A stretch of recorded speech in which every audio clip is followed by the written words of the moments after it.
Madam President, as chairman of the Senate Judiciary Committee, I am responsible for legislation in the Senate relative to law enforcement, criminal justice.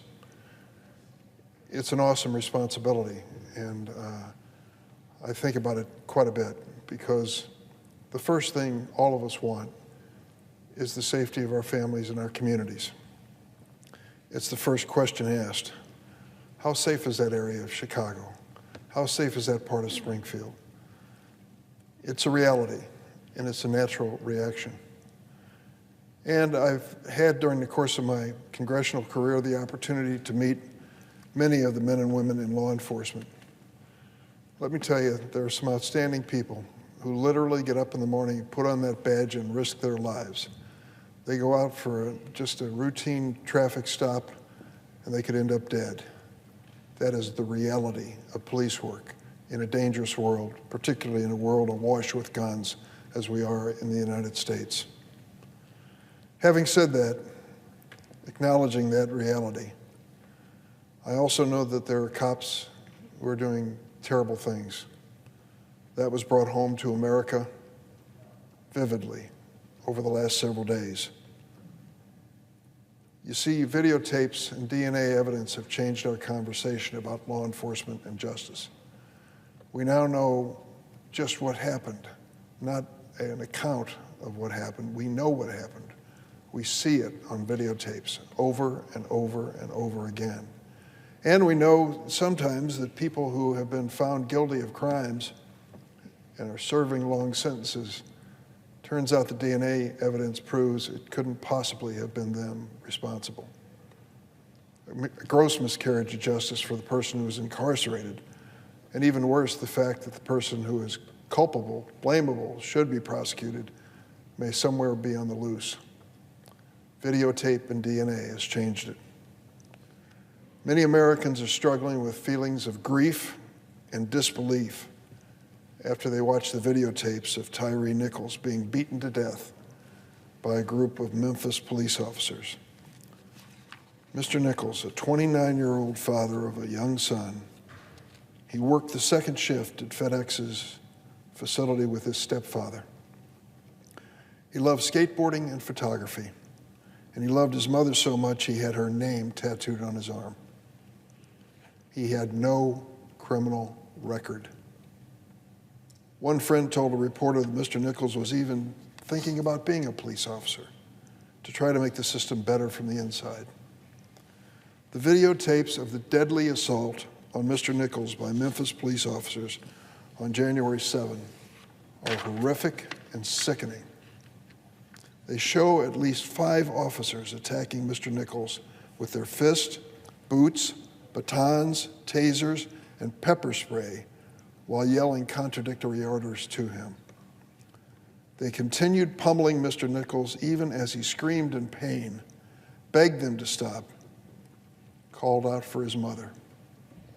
One officer kicked him in the head so hard that the officer was limping afterwards.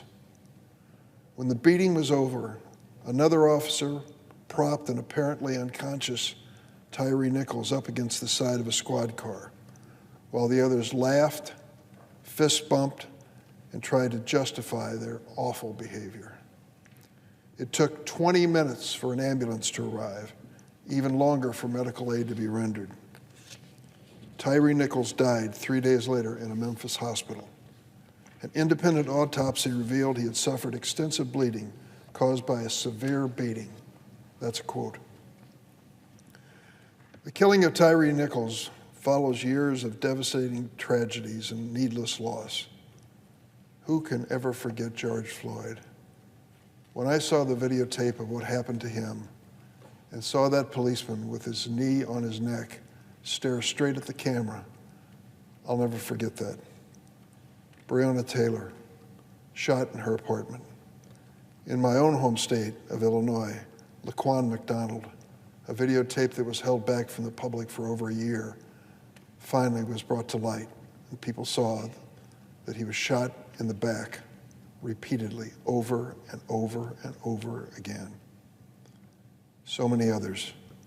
For George Floyd, he was murdered as he lay on a curb in Minneapolis, for Tyre Nichols, chased down and beaten to death. Black Americans in particular are forced to live through trauma with every new incident of police violence. I applaud the Shelby County District Attorney for moving swiftly, seeking the indictment of the 5 police officers. A 6th officer connected to the incident was suspended today. I agree with the attorney for Mr. Nichols' family, Ben Crump, that the response of prosecutors could be a blueprint for how such cases should be handled in the future, if inevitably there are such cases. We shouldn't wait for months to bring charges. There is no excuse for delayed justice when heinous acts occur and the facts are as clear as videotape. I also want to extend my deepest condolences to Mr. Nichols' family, especially his mom and stepfather, who have responded with dignity and grace to this unimaginable ordeal. Before the videotapes were released, they called repeatedly for protests to be peaceful. I'd like to think that I would have the strength to do that, having just lost my son and know the circumstances. But the Nichols family did, and throughout our nation, almost without exception, their wishes have been respected. But prosecutions and peaceful protests cannot be the only response to this tragedy. Americans, especially Black Americans, are exhausted by the injustice of officers who abuse their authority. They are tired of the systemic failures that can lead to a young man being beaten to death after a questionable traffic stop. As chair of the Senate Judiciary Committee, I'm committed to working with my colleagues on both sides of the aisle to finally confront these problems with meaningful legislation. We need to have an honest conversation with law enforcement officers about screening, training, inherent bias, use of force, and consequences for unjust action. We need to prohibit deadly and dishonorable police misconduct. We must recruit and train the next generation of law enforcement to protect and serve everyone in America, black, white, brown, and everything in between. We've made some very modest progress. Last December, Congress enacted, the President signed a bill on law enforcement de-escalation training. It provides for grants and training for law enforcement de-escalation tactics. It's not enough. We must do more. In the last Congress, Senator Cory Booker of New Jersey led an effort to build bipartisan support for policing reform legislation that national police groups and civil rights advocates could endorse. He worked with Tim Scott, a Republican senator from South Carolina. They invited me and Senator Lindsey Graham into their deliberations. They were close to making some progress toward our goals. But even if you look at their goals, which I believe were good, they're not enough.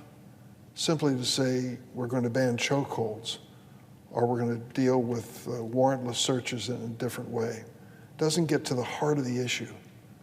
What's in the mind of these policemen when they're executing their job, doing their duty? Is it the right way to approach things? These efforts must continue now anew.